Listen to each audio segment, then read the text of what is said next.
সন্দীপ সরকার YouTube চ্যানেলে তোমাদের সকলকে স্বাগত। আজকে আমরা একটি গুরুত্বপূর্ণ বিষয় নিয়ে আমি আলোচনা করব। সেটি হলো নেট এবং সেট থেকে প্রতি বছর যে জায়গা থেকে কোশ্চেন এসেই চলেছে, সেটি হচ্ছে রিসার্চ মেথডোলজি। এবং রিসার্চ মেথডোলজির একটি গুরুত্বপূর্ণ বিষয় হলো রিসার্চ এবং তার ক্যারেক্টারিস্টিক্স বা রিসার্চ অ্যান্ড ইটস ক্যারেক্টারিস্টিক্স, অর্থাৎ রিসার্চ এবং তার বৈশিষ্ট্য।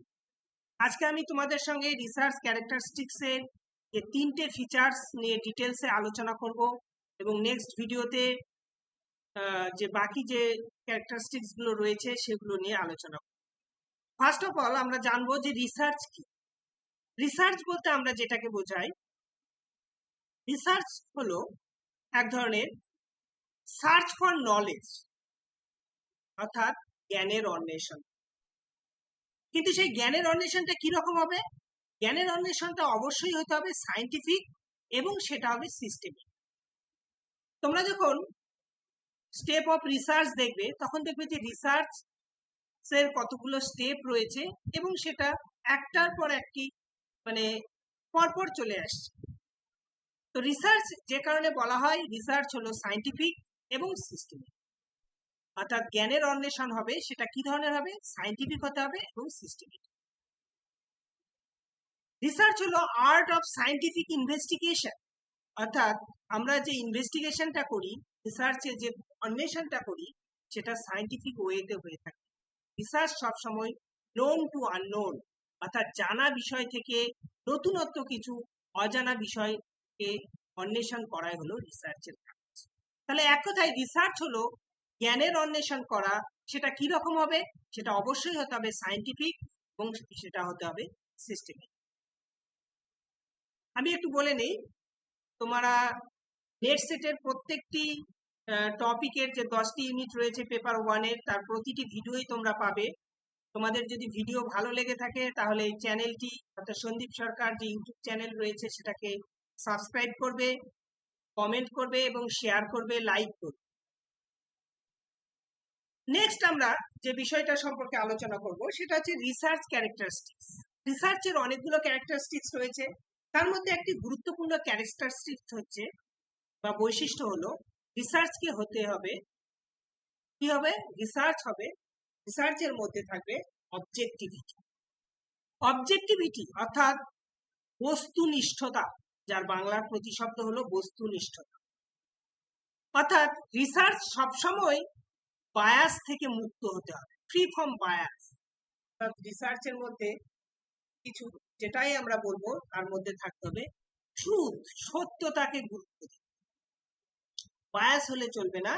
রিসার্চে সবসময় আমাদেরকে দেবে রিয়েল ট্রুথের, মনে থাকবে। নেক্সট হবে তুমি যে জাজমেন্টটা করবে, রিসার্চে যে জাজমেন্টটা করবে সেটার বেস হবে সবসময় অবজারভেশন। তাহলে রিসার্চের যে আমরা ফার্স্ট যে ক্যারেক্টারিস্টিক্স দেখলাম সেটা হচ্ছে রিসার্চ হতে হবে অবজেক্টিভ এবং সেটাকে বায়াস ফ্রি হতে হবে এবং সেটা সত্যতার উপর বিচার করে সত্যতাকে প্রতিষ্ঠা করতে হবে এবং যার মধ্যে থাকবে জাজমেন্ট হবে অবজারভেশনের বেসিসে। নেক্সট হচ্ছে রিলায়েবিলিটি। রিসার্চের যে দ্বিতীয় ফিচার্স আমরা দেখি সেটা হচ্ছে রিলায়েবিলিটি। এক নম্বর, রিসার্চে যে রেজাল্টটা আসবে, রিলায়েবিলিটি কথার অর্থ কি? অর্থাৎ রিসার্চ করে আমরা যে রেজাল্টটা পাবো সেটা হতে হবে স্টেবল এবং কনসিস্টেন্ট। অর্থাৎ রিসার্চ হতে হবে স্টেবল, অর্থাৎ রিসার্চে তুমি আজ যে রেজাল্টটা দিচ্ছ সেই রেজাল্ট এবং পরবর্তীকালে যে রেজাল্ট দেবে সেই রেজাল্ট দুটো একই হতে হবে।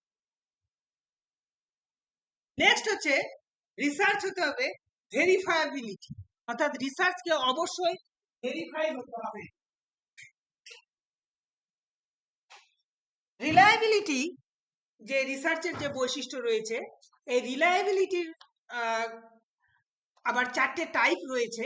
তার মধ্যে ফার্স্ট হচ্ছে টেস্ট রিটেস্ট, সেকেন্ড টাইপ হচ্ছে ইন্টাররেটার রিলায়েবিলিটি, থার্ড হচ্ছে প্যারালাল ফর্ম, ফোর্থ হচ্ছে ইন্টারনাল কনসিস্টেন্সি। ফার্স্টে আমরা কি দেখলাম? রিলায়েবিলিটির যে টাইপটা রয়েছে টেস্ট এবং রিটেস্ট। টেস্ট এবং রিটেস্ট বলতে কি বোঝায়? টেস্ট এবং রিটেস্ট বলতে বোঝায় যে মনে করো তুমি কারো কালার ব্লাইন্ডনেস টেস্ট করেছো, বুঝতে পেরেছো? তোমাদের টেস্ট হয়েছে, কোনো একজন স্যাম্পেল তুমি তুলেছো, তুলে দেখেছো যে এরা কালার চেনে কি না চেনে। তো পরবর্তীকালেও দেখা যাচ্ছে কি যদি তাদের মধ্যে টেস্ট করা হয় তারা ঠিক মতো কালার চিনতে পারছে না। অর্থাৎ সেম টেস্ট যদি সেম স্যাম্পেলের উপরে করা হয় এবং রেজাল্ট যদি একই আসে, তাহলে আমরা বলবো যে রিলায়েবিলিটিকে ফলো করেছে, সেটা হচ্ছে টেস্ট রিটেস্ট রিলায়েবিলিটি। তার মানে কি বললাম, সেম টেস্ট সেম স্যাম্পেলের উপরে যদি করা হয়ে থাকে এবং রেজাল্ট যদি একই আসে, তাহলে আমরা বলবো যে যে রেজাল্টটা হয়েছে সেটা হচ্ছে টেস্ট রিটেস্ট রিয়াবিলিটি। নেক্সট হচ্ছে ইন্টার রেটার রিয়াবিলিটি। ইন্টার রেটার রিয়াবিলিটি বলতে কি বোঝো?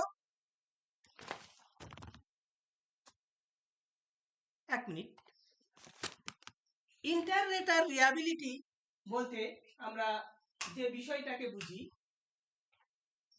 সেটা হলো একটা টেস্ট, সেম টেস্ট যদি আমরা কন্ডাক্ট করি ডিফারেন্ট পিপুলের দ্বারা, অর্থাৎ একটা টেস্ট মনে করে একজন পেশেন্টকে আমরা দেখছি যে তার কন্ডিশন কি রকম রয়েছে, এবার পরবর্তীকালে একজন ডাক্তার দেখে গেল, তারপরে আরো একজন ডাক্তার দেখে গেল, তারপরে আরো একজন ডাক্তার দেখা গেল, অর্থাৎ স্যাম্পেলটা সেম রয়েছে কিন্তু দেখো ডিফারেন্ট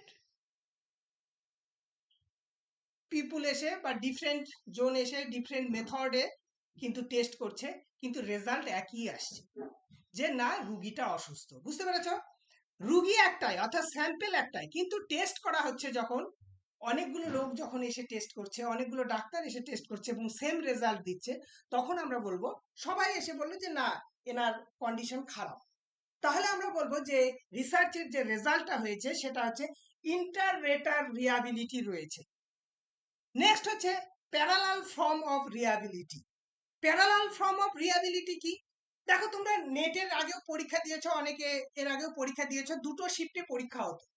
এবার দেখা যেত শিফট ওয়ানে যদি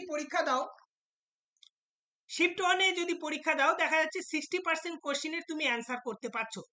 শিফট 2 তে পরীক্ষা দিলেও ওই 58 to 60%-এরই অ্যান্সার করতে পারবে। অর্থাৎ কোশ্চেন দুটোর যদি দেখা যায় যে মান একই রয়েছে, টেস্ট কিন্তু আলাদা, স্যাম্পেল এক, কিন্তু যেটা রয়েছে সেট, কোশ্চেন সেটগুলো আলাদা রয়েছে, কিন্তু তার সাথে প্রত্যেকটা কোশ্চেন আলাদা, কিন্তু দেখা যাচ্ছে মার্কস যখন আমরা মূল্যায়ন করছি, ইভালুয়েশন করছি, তখন একজন স্টুডেন্ট ফার্স্ট শিফটেও ঠিক যেরকম নাম্বার পাচ্ছে, সেকেন্ড শিফটেও যদি পরীক্ষা দেয় সেরকম নাম্বার পাচ্ছে। এইরকম যখন করা হয় তখন যে রিসার্চ করা হয় সেটাকে বলা হয় parallel form of reliability. Next হচ্ছে ইন্টারনাল কনসিস্টেন্সি। ইন্টারনাল কনসিস্টেন্সি কি? ইন্টারনাল কনসিস্টেন্সি, ধরো তুমি একটা বিষয় সম্পর্কে সম্পূর্ণ ডিসএগ্রি, কেউ হয়তো এগ্রি। তুমি সন্ধেবেলা পড়তে ভালোবাসো, ও সন্ধেবেলা গেম খেলতে ভালোবাসে, এই যে দুটো। এবার তাকে যদি 5 ধরনের কোশ্চেন করা হয়, দেখা যায় যে ও যে অ্যান্সার গুলো করছে, যে পড়তে ভালোবাসে সে পড়ার রিলেটেড বলছে, এবং যে খেলতে ভালোবাসে সে খেলার রিলেটেড বলছে।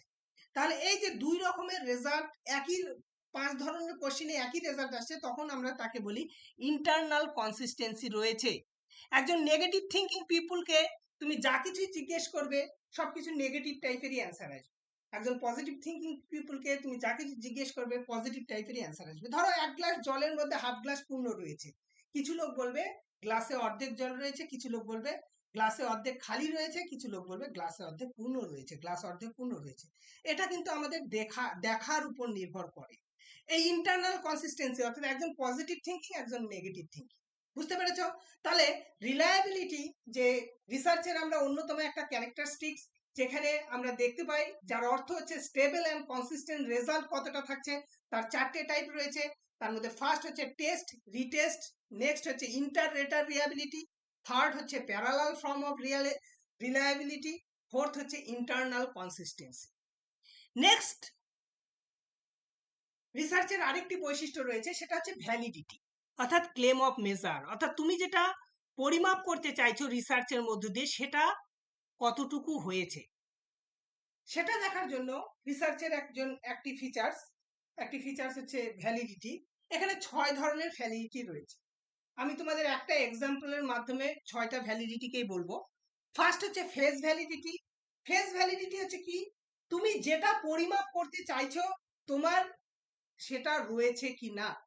মনে করো ক্লাস 4 এর বাচ্চার তুমি ম্যাথমেটিক্যাল রিজনিং বা ম্যাথমেটিক্যাল পজিশন তুমি কি করতে চাইছো, মূল্যায়ন করতে চাইছো যে সে কতটা ম্যাথ জানে, তার ম্যাথমেটিক্যাল রিজনিং দেখতে চাইছো।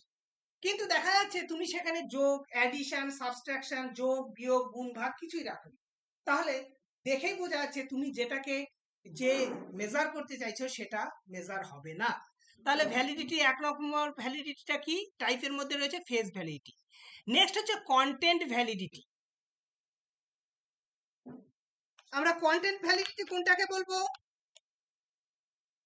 দেখো, কন্টেন্ট ভ্যালিডিটি হচ্ছে সেই রকম, অর্থাৎ তুমি যেটা করতে গিয়েছো, কন্টেন্ট যেটা তুমি করতে চাইছো সেটা না করে তুমি অন্য কিছু একটা করছো। ধরো তুমি দেখতে চাইছো একজন লোক ব্লাড টেস্ট করতে গেছে, তাকে ব্লাড টেস্ট না করে গল্প করে ছেড়ে দিল, তাহলে কি কন্টেন্ট ভ্যালিডিটি নেই? তার মানে তোমার ব্লাড টেস্ট করা মেন উদ্দেশ্য ছিল, সেটা কিন্তু থাকছে না। নেক্সট হচ্ছে সাইট্রিয়ান ভ্যালিডিটি। সাইট্রিয়ান ভ্যালিডিটি কি? এটা হচ্ছে তুমি এখন যেটা মেজার করেছো, রিসার্চ করে যেটা মেজার করেছো, যদি সেটা ফিউচারেও থাকে তাহলে সেটাকে বলা হবে প্রেডিক্টিভ, আর যদি প্রেজেন্টে থাকে সেটাকে বলা হয় কনকারেন্ট। মনে করো প্রেডিক্টিভ ভ্যালিডিটি কি রিসার্চের, তুমি একটা স্কুলে এন্ট্রান্সে আইকিউ টেস্ট করা হয়েছে, যে যাদের আইকিউ ভালো তাদেরকে নেওয়া হবে, বা টেস্ট করে দেখা গেছে যে এই 10 জন বাচ্চা আইকিউ ভালো এবং তারা ভালো রেজাল্ট করেছে। পরবর্তীতে যখন ফার্স্ট সেমিস্টার পরীক্ষা হলো দেখা গেল সেই 10 জন বাচ্চাই ভালো রেজাল্ট করছে, তাহলে আমরা বলবো এই রিসার্চের মধ্যে প্রেডিক্টিভ ভ্যালিডিটি রয়েছে। নেক্সট কনকারেন্ট ভ্যালিডিটি, একই বিষয়, সেটা হচ্ছে কনকারেন্ট হচ্ছে প্রেজেন্টটাকে করে মেজার করে, আর প্রেডিক্টিভটা ফিউচারটাকে মেজার করে। নেক্সট হচ্ছে এক্সটার্নাল ভ্যালিডিটি। এক্সটার্নাল ভ্যালিডিটি কি? মনে করো আমি একটা এক্সাম্পল দিয়ে বোঝাচ্ছি। এক্সটার্নাল ভ্যালিডিটি হচ্ছে সেই ধরনের ভ্যালিডিটি, তুমি দেখতে চাইছো দক্ষিণ দিনাজপুর জেলার বাচ্চাদের মধ্যে শিক্ষার হার কতটা। এবার তুমি দক্ষিণ দিনাজপুর জেলার একটা ব্লক কুমারগঞ্জ, তার একটা গ্রাম থেকে কিছু বাচ্চা তুলেছো স্যাম্পল হিসাবে, সেটাকে পরীক্ষা করেছো, পরীক্ষা করে দেখেছো যে না এখানকার বাচ্চাদের 70% শিক্ষার হার রয়েছে। বুঝতে পেরেছো? এবার দেখা যাচ্ছে আরেকজন হিলি ব্লকের করেছে, হিলি ব্লকের করেও সেও দেখেছে যে না 75 রয়েছে। আরেকজন কুশমন্ডি ব্লকে করেছে, সেও দেখছে যে না 68 to 70% রয়েছে। তাহলে আমরা বলবো যে এই যে রিসার্চ গুলো হয়েছে, তোমার যে রিসার্চ হয়েছে তার মধ্যে এক্সটার্নাল ভ্যালিডিটি রয়েছে। কিন্তু যদি দেখা যায় এক জায়গায় 70%, আরেক জায়গায় 30%, আরেক জায়গায় 20% এরকম রেজাল্ট আসছে, তাহলে বলবো ইন্টারনাল ভ্যালিডিটি নেই, সরি এক্সটার্নাল ভ্যালিডিটি নেই। ইন্টারনাল ভ্যালিডিটি, ইন্টারনাল ভ্যালিডিটি হচ্ছে রিলেশনকে বোঝায়, রিলেশন। ইন্টারনাল ভ্যালিডিটি মানে হচ্ছে রিলেশন, অর্থাৎ তুমি যেটা করতে চাইছো, যেটা প্রমাণ করতে চাইছো, তার সঙ্গে যার সঙ্গে তুমি সেটা প্রমাণ করতে চাইছো তার সঙ্গে ইন্টারনাল লিঙ্ক আছে কিনা। মনে করো তুমি দেখতে চাইছো যে হেলথ ড্রিঙ্ক খেলে বাচ্চাদের গ্রোথ হয় কিনা, সেটা তোমার কিন্তু একটা লিঙ্ক রয়েছে, যেটা একটা খাবার জিনিস, ওর মধ্যে প্রোটিন রয়েছে, ওর মধ্যে ফ্যাট রয়েছে, হ্যাঁ ওর মধ্যে কার্বোহাইড্রেট রয়েছে, তাহলে এটা খেলে ফিজিক্যাল গ্রোথ হতে পারে, একটা ইন্টারনাল লিঙ্ক রয়েছে। কিন্তু তুমি দেখছো যে ঘুম আসলে ফিজিক্যাল গ্রোথ হচ্ছে, ঘুমালেও অনেকের ফিজিক্যাল গ্রোথ হতে পারে হরমোনাল ডিসব্যালেন্সের কারণে, কিন্তু সেটা কোনো কারণ নয়, সেটার মধ্যে কোনো ইন্টারনাল ভ্যালিডিটি থাকছে না। নেক্সট হচ্ছে কনস্ট্রাক্ট ভ্যালিডিটি। কনস্ট্রাক্ট ভ্যালিডিটি, তুমি সমস্ত কিছু সুন্দর করেছো কিন্তু কনস্ট্রাক্ট করার সময় একটা গুরুত্বপূর্ণ বিষয় ছেড়ে দিয়েছো। মনে করো তুমি একটা বাড়ি তৈরি করেছো, এবার বাড়ি তৈরি করতে গিয়ে তুমি কিচেন আর বাথরুম ছেড়ে দিয়েছো, তাহলে তোমার বাড়ি যতই সুন্দর হোক না কেন তার মধ্যে কনস্ট্রাক্ট ভ্যালিডিটি থাকবে না। এই হলো রিসার্চের তোমাদের 3টে ফিচার্স আমি আলোচনা করলাম। একটা হচ্ছে অবজেক্টিভিটি, একটা হচ্ছে রিলায়েবিলিটি, এবং আরেকটা হলো ভ্যালিডিটি। তোমাদের যদি ভিডিওটি ভালো লেগে থাকে তাহলে চ্যানেলটিকে সাবস্ক্রাইব করবে, কমেন্ট করবে এবং শেয়ার করবে।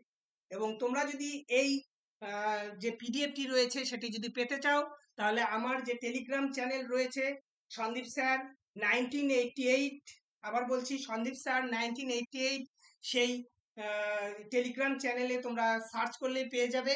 সেই টেলিগ্রাম চ্যানেলে তোমরা যুক্ত হতে পারো। আজকে ভিডিওটি দেখার জন্য তোমাদের সকলকে ধন্যবাদ। তোমাদের যদি ভালো লেগে থাকে তাহলে আমি আরো এই ধরনের রিসার্চের যে টপিকগুলো রয়েছে এরপরে পরপর আমি সেগুলোকে আপলোড করব। ধন্যবাদ সকলকে এতক্ষণ আমার সঙ্গে থাকার জন্য।